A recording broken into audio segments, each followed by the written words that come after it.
Hola a todos y bienvenidos a Enigma del Pasado. En esta entrega, viajamos a Malasia para desenterrar las leyendas de terror más emblemáticas del sudeste asiático. Preparen el corazón, porque estamos a punto de conocer las más terroríficas. Leyendas de Malasia comienzan ahora.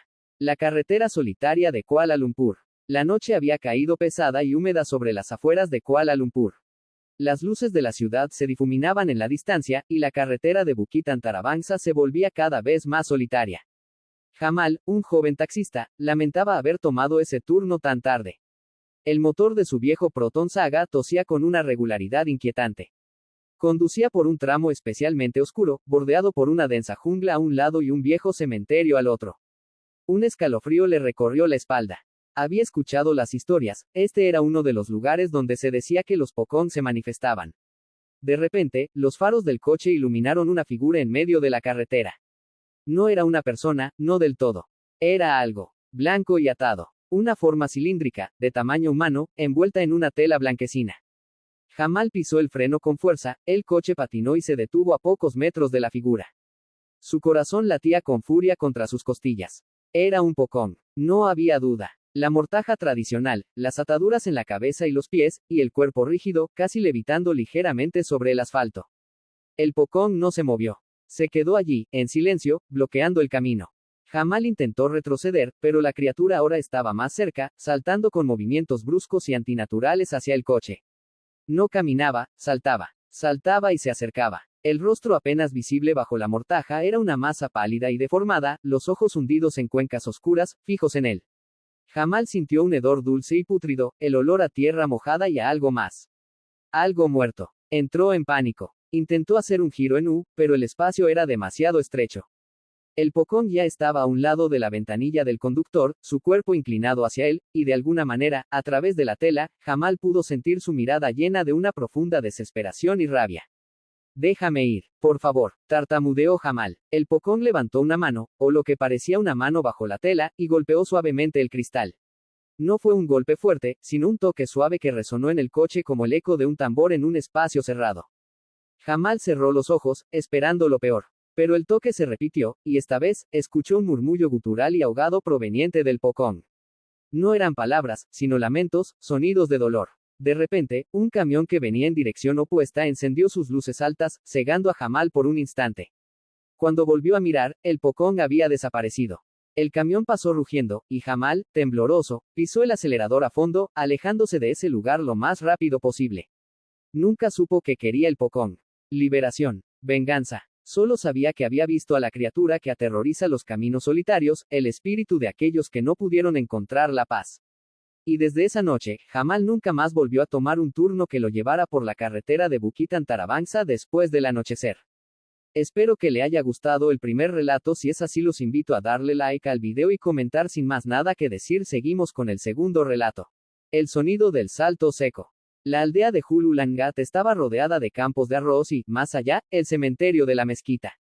El joven Arif había crecido acostumbrado a las leyendas, las había escuchado todas, pero nunca las había creído realmente. Una noche, Arif se había quedado solo en casa. La luz se había ido en toda la aldea debido a una tormenta, y una oscuridad densa, palpable, llenaba la pequeña cabaña de madera.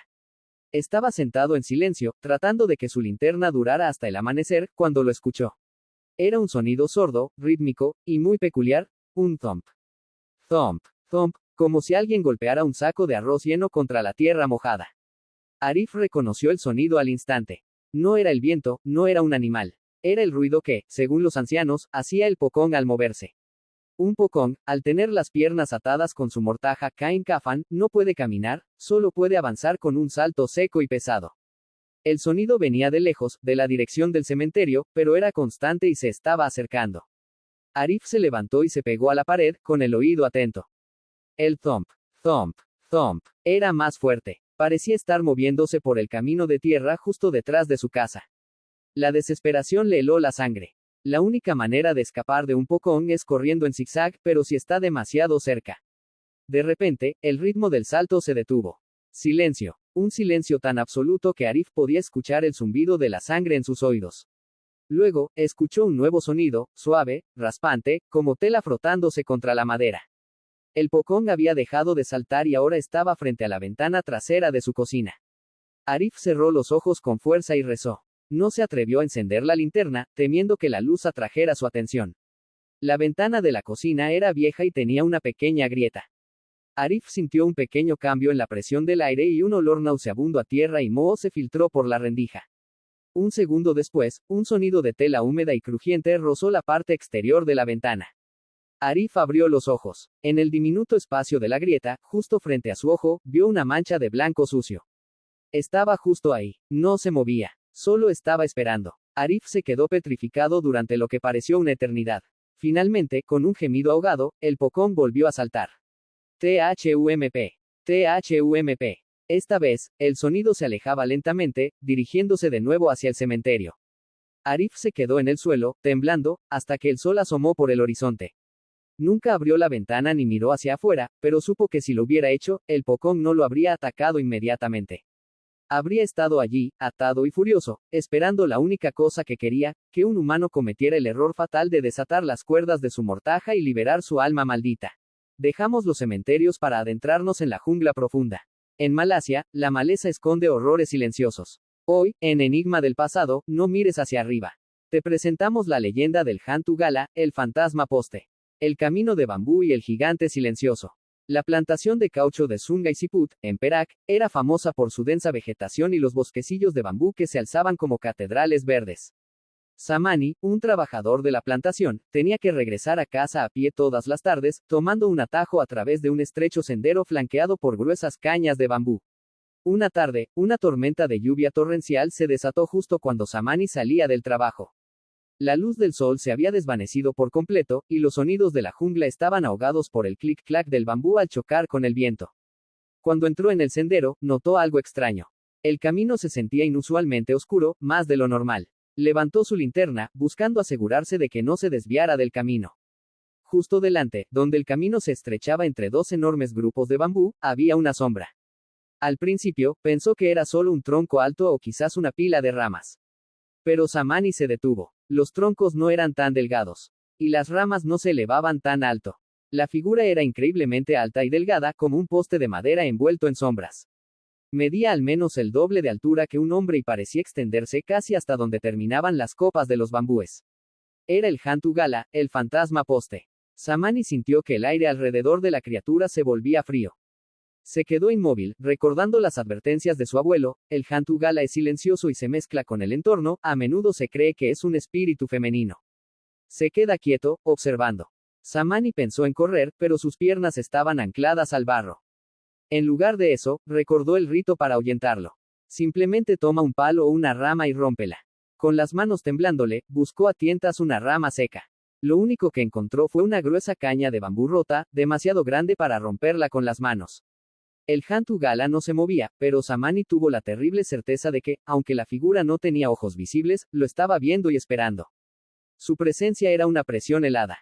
Finalmente, encontró una rama delgada, apenas un palillo, que había caído de un árbol. Era ridículamente pequeña, pero era lo único que tenía. Con un temblor en la mano, sostuvo la ramita y la quebró con un fuerte y deliberado crack. El sonido resonó de forma exagerada en el silencio sepulcral de la jungla. Tan pronto como el sonido del quiebre se disolvió, la figura alta y delgada desapareció. No se desvaneció, no se encogió. Simplemente ya no estaba allí. El espacio donde había estado el fantasma poste se llenó instantáneamente con el normal clic-clac de las cañas de bambú golpeadas por el viento. Samani no esperó a que el espíritu decidiera regresar. Corrió el resto del camino a casa sin mirar atrás, el sonido de la rama rota resonando en sus oídos. A partir de esa noche, nunca más olvidó llevar consigo un buen trozo de madera extra en el camino a casa. Porque a veces, el terror más grande viene en silencio y se esconde a plena vista entre los árboles. Hemos recorrido los cementerios con la desesperación saltarina del pocón, y nos hemos adentrado en la jungla donde el imponente Hantu Gala acecha entre las sombras de los árboles. Y no olvidemos a la Penanggalan, cuya sed de sangre no se detiene ni con la luz del día. Malasia nos ha demostrado que el verdadero terror no son solo monstruos, sino las historias que se niegan a morir. Si estas leyendas del sudeste asiático te quitaron el sueño, demuéstralo. Suscríbete ahora a Enigma del Pasado, activa la campanita y deja un like si te atreves a que volvamos a desenterrar los horrores más profundos de Asia. Hasta la próxima, Enigmas.